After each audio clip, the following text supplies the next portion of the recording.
Well, hey there. I'm Brent Smith, and I'm the Common Constitutionalist, and this is the Common Constitutionalist Weekend Video Podcast, and I'm here on location walking the rails like a hobo for no particular reason other than it's really windy, as it seems to be. Every time I go to podcast, the wind goes, I think I'll pick up right now and ruin this podcast. So this seems to be a relatively tranquil location. I don't think I'm going to stay on the rails because with my luck, a big old train will be coming by and drown me all out. But at any rate, what we're going to be talking about today is probably just one topic. I might touch on another at the end, but probably just one topic. And that's a newsletter I get from the NRAILA. The organization, Second Amendment organization. And they're talking about the Dick's Sporting Goods anti-gun, anti-Second Amendment policy. So we'll discuss that today on the Common Constitutionalist.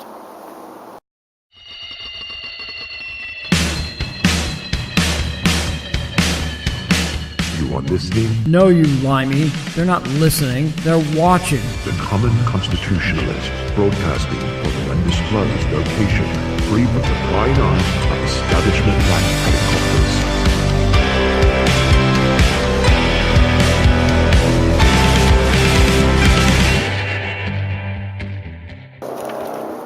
All right, so welcome back.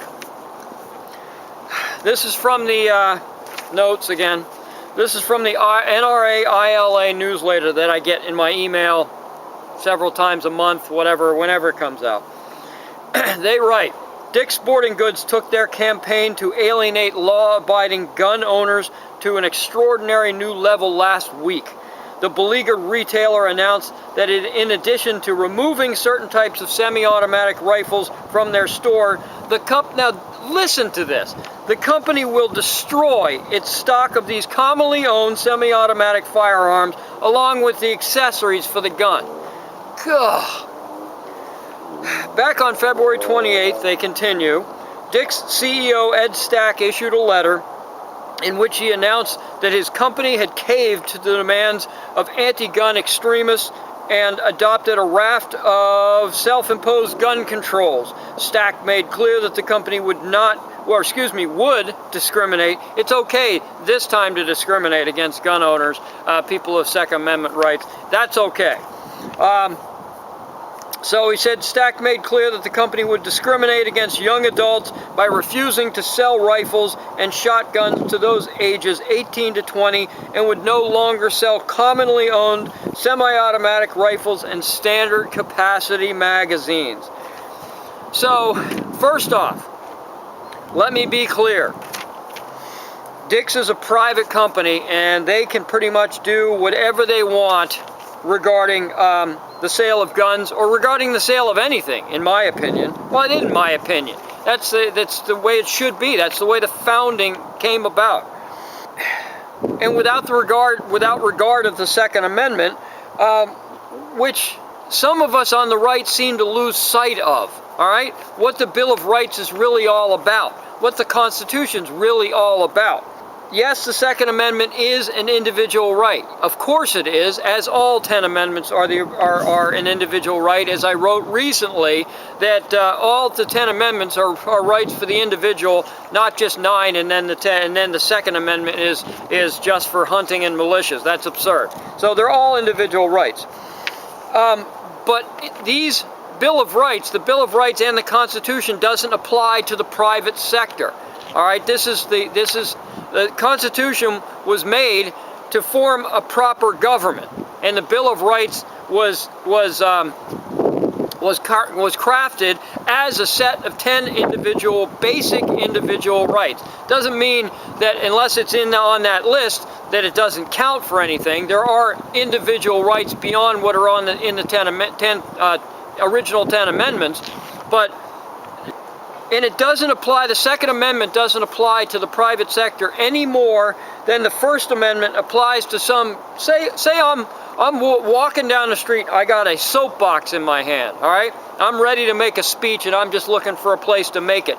And I walk into your front yard, okay? I walk into your front yard and I set my soapbox down in the middle of your front yard, in front of your front window, and start preaching some nonsense through your front window to you. Do I have the right, the individual right of freedom of speech to get onto your private property and start preaching to you? No more than I've got a right to open your door and walk into your house. I got no right to be there unless you invite me there. That's what I mean, that the Bill of Rights ends at the edge of the private sector. It ends at the edge of private property. Private property, the private sector, the Bill of Rights, the Constitution, within reason, does not apply to the private sector. It is a document to control the public sector, the encroachment of the public sector against the individual. All right, so those on the right that say, well, that's ridiculous, Second Amendment. Sorry, the Second Amendment doesn't apply to the private sector. Private sector can do any dadgum thing they want within the walls of their home or in the walls of their business. It's pure and simple. Or at least that's the way it should be, without the nanny government looking over us, picking the winners and losers for us. So anyway, okay, so I guess I will kind of go off a little bit more tangentially at this point. Private business, and this is not my opinion, this is the opinion. This is the way it's supposed to be. Private business has the right, and I got to read my, I'm going to go way off topic, I don't read my notes here.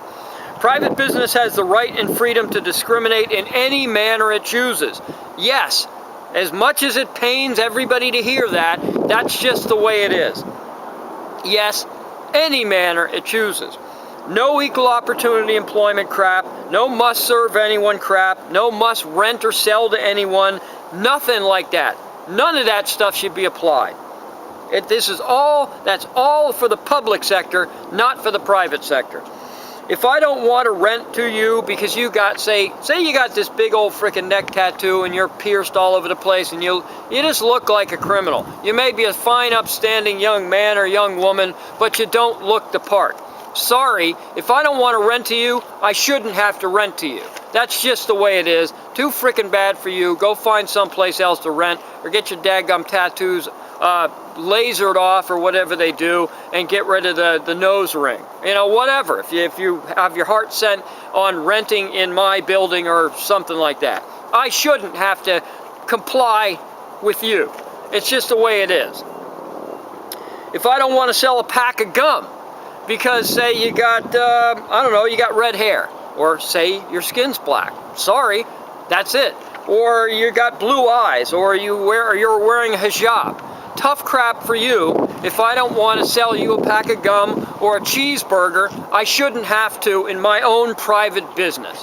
That's the way it goes. But the nanny government long ago decided that they know better than me how to run my private business, and so I have to serve everybody whether I want to or not. Well, that's just crapola. Next thing, I'm going to have to let everybody into my house whether I want to or not because of equal opportunity, residency. I have no idea. But that is real. This is what I'm describing is actual real freedom. And anything less than that simply just isn't freedom. I don't know what you want to classify it as, but it just isn't freedom. And it's also, what I'm describing is letting the marketplace decide. And when we allow the time for the marketplace to make the decision, it always comes up with the right decision. Now, the problem with statist progressives is they don't allow for the time for the marketplace to make the decision. They're always in a bloody rush to get something done. And it's just an aspect of their control, personality or something like that. And they just know better than us. And so why wait? Or if we know better than you how to run your life, why the heck should we wait for the marketplace to decide? We're going to decide for you. That's the statist progressive mindset, and that's not freedom either. Woo! All right, you know what? We're going to take a quick break here, and I'll be right back. You're watching the Common Constitutionalist video podcast. Yeah, baby! All right, we are back. Yeah. Went off on a little diatribe there. There's a couple of topics like immigration and guns and gun control and this type of the Second Amendment, the Constitution, the Bill of Rights, that type of thing, that really get me fired up. This is one of them, for shizzle. Little, little homie lingo there for you. Yeah. All right, so anyway, the NRA-ILA newsletter continues. No stranger to virtue signaling. In 2012, Dick's halted the sale of certain semi-automatic firearms at its flagship stores following the high-profile shooting in Newtown, Connecticut. However, when Dick's launched the outdoors-oriented retailer Field & Stream in 2013, the stores offered an array of modern semi-automatic rifles. The Field & Stream stores, as they just add, have no relationship to the popular magazine of the same name, and boy, I'll bet Field & Stream is really thrilled about what Dick's Sporting Goods is doing to their name. Isn't that wonderful? All right, so as I mentioned before, you gotta dig this. I mean, this is just it's just insanity is what it is. And again, like they said, it's virtue signaling and it's symbolism over substance. So here we go. A spokesperson, they write, a spokesperson for the Pennsylvania-based retail chain, Dick's Sporting Goods, they told the Pittsburgh Post-Gazette that the company is in, quote, in the process of destroying all firearms and accessories that no longer are for sale as a result of the February 28 policy change, unquote. The report noted that the unsold merchandise is being moved to the company's distribution centers where it is going to be destroyed. What's left of the ruined firearms is then being sold for scrap. So don't donate them to military training facilities. Don't donate them to police academies or training facilities or the police officers themselves. Don't do any of this. Destroy it because of the virtue signaling bullcrap of the left. Okay? And that's exactly what it is. It's just they want to make, and I guarantee you that this thing is going to be on film. They're going to film this, destroying firearms, and they're going to put it up on Huffington Post or The Nation or CNN or MSNBC, and everybody's going to clap, yay, to the virtue signaling symbolism bullcrap.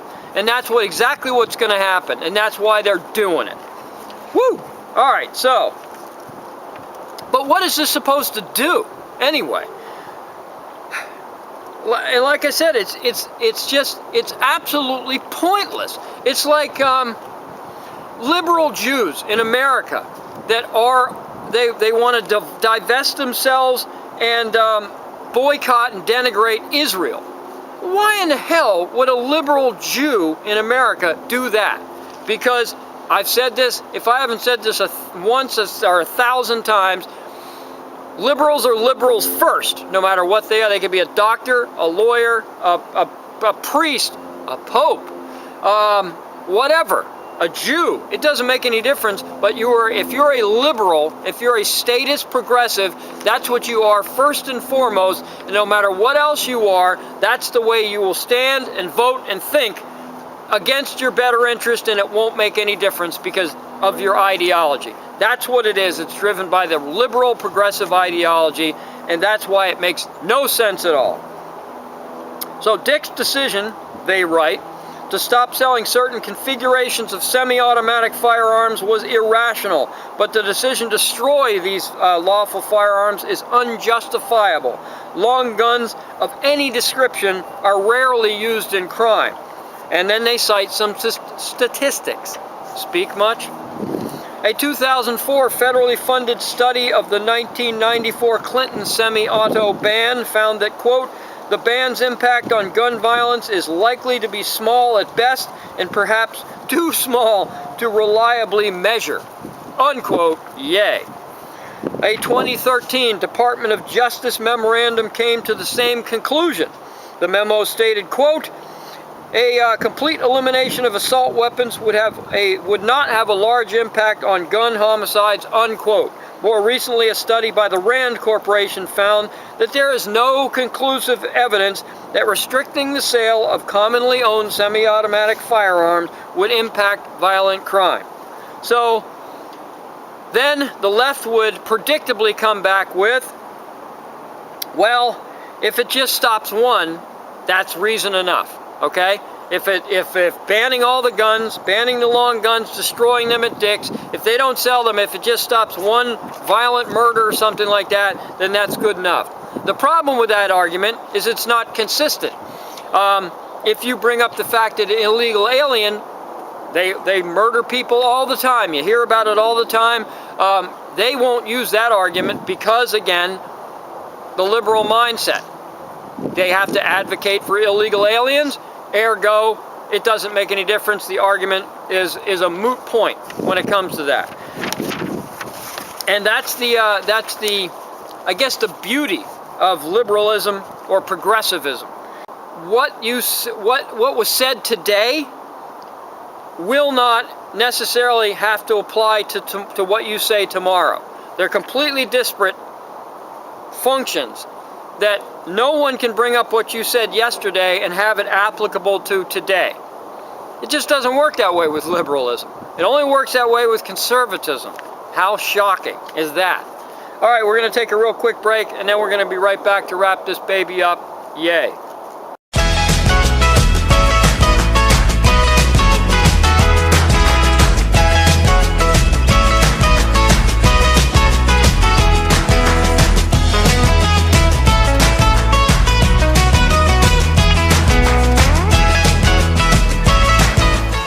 We're back. Well, I'm back. I hope you're back. Okay. So Dick's is also, let's see. Oh yeah, right. Here we go. Dick's ridiculous, and this is from the NRA ILA newsletter. Dick's ridiculous posturing is further underscored by what the company continues to sell. Listen to this. According to Federal Bureau Investigation's Uniform Crime Reporting data, woo, that's a mouthful. I'm sure it has an acronym though. Yeah, baby. Rifles of all kinds were used to commit 374 murders in 2016. In contrast, knives or cutting instruments were used in 1,604 murders, and Dick's and Field & Stream continues to sell a wide variety of tactical knives. And they don't have to be tactical knives, it could be a kitchen knife, it doesn't make any difference. Moreover, Field & Stream continues to sell handguns, and handguns were used to commit 7,105 murders in 2016. So the long guns that they're all freaked out about, 374, knives over 1,600, handguns over 7,000, 7,100. Wowzer, baby. Dick's also offered strong evidence that anti-gun activists continue to be as ignorant of how semi-automatic weapons or firearms function as they were in the run-up to the Clinton ban. Dick's outspoken campaign against semi-autos, Field & Stream, their Field & Stream stores still sell the Ruger Mini 14. And if you know anything about the Ruger Mini 14, it looks like a little 22. Wooden stock, maybe a composite stock, but it's a little nothing looking gun. But it fires the exact same .223 round as the AR-15. Okay, it's semi-automatic, just like the AR-15. Shocking. What the difference is? It's not black and big and scary, and it doesn't have a rail system on it or whatnot. I mean, maybe you could outfit it that way, but it doesn't come off the shelf black and big and scary with a big extended magazine and woo and all intimidating. That's the difference. Other than that, it's semi-automatic and fires the exact same round. But, sheesh. I love this stuff. I get all ticked off about it, but I love it. Maybe I just love coming on here and hopefully educating. Hopefully. Me, as well as you people. Okay, so what was this all about? What's the purpose of this stunt? All right? The company caves to, and this is the ironic part, is the company caves to a bunch of leftist school kids, basically, and radical activists who represent everyone who will never and have never set foot in a Dick's Sporting Goods store. Those are the people that they're catering to, the people that aren't going to shop at their stores. Is that the best business sense in the world or what? I mean, it's just ridiculous. It's like back in 1985, something like that, I think it was. Let's see. Yeah, 1985, when Coke decided the genius they were going to change the formula of Coke, and they came out with new Coke, and it was a complete and utter bomb-a-rooney. Same deal, man. Same thing here. They're just, it's just really, really dumb. So, but Dick's, again, they're a private company. They can do whatever the crap they want. They can ruin their own business. Their stock is way, way down. If you look at like a 1 or 2 day chart, oh, look, it's coming back. No, it's not. If you look at a 1 or a 5 year chart, it ain't coming back. It ain't anywhere near coming back. And I don't think it's going to come back. I, for one, will never set foot in a Dick's Sporting Goods, whether I need a football or whether I need a pair of cleats or whether I need some, martial arts gear or whether I need a weapon or a tactical knife or camping gear or something. It doesn't make any difference. I'm never setting foot in another daggum Dick's Sporting Goods store as long as I live, period. And I guarantee you there's going to be a lot of conservatives that think the same way. So that's that. I was going to actually speak about the Syrian Kurds. I'm not going to bother with that. Just know, 2 kinds of Kurds. Yeah, 2 kinds. I hold up 3. Well, 2 kinds of Kurds. There's 2 kinds of Kurds. Iraqi Kurds, Syrian Kurds. Good Kurds, Marxist Kurds. The good Kurds are the Iraqi Kurds. So when you hear that the administration's arming the Kurds and the Kurds are they're fighting ISIS and their Kurds are fighting whatever, don't buy it for a minute. The Syrian Kurds is a terrorist organization, YPG or PKK or whatever the crap they used to call themselves. They are completely different from the Kurds. The way Glenn Beck described it, the difference between the Iraqi Kurds and the Syrian Kurds is the difference between Democrats and real Americans. The Democrats are in fact American at heart, but they sure don't act that way. All right? The Syrian Kurds are in fact Kurds, but they sure don't act that way, and nothing close to the goodness of the Iraqi Kurds. I don't know how I got on that. It just was interesting to me, and it's just food for thought. So this is the Common Constitutionalist signing off. Y'all have a blessed balance of the weekend. We'll talk at you next week. Yay for me. Whatever. See ya.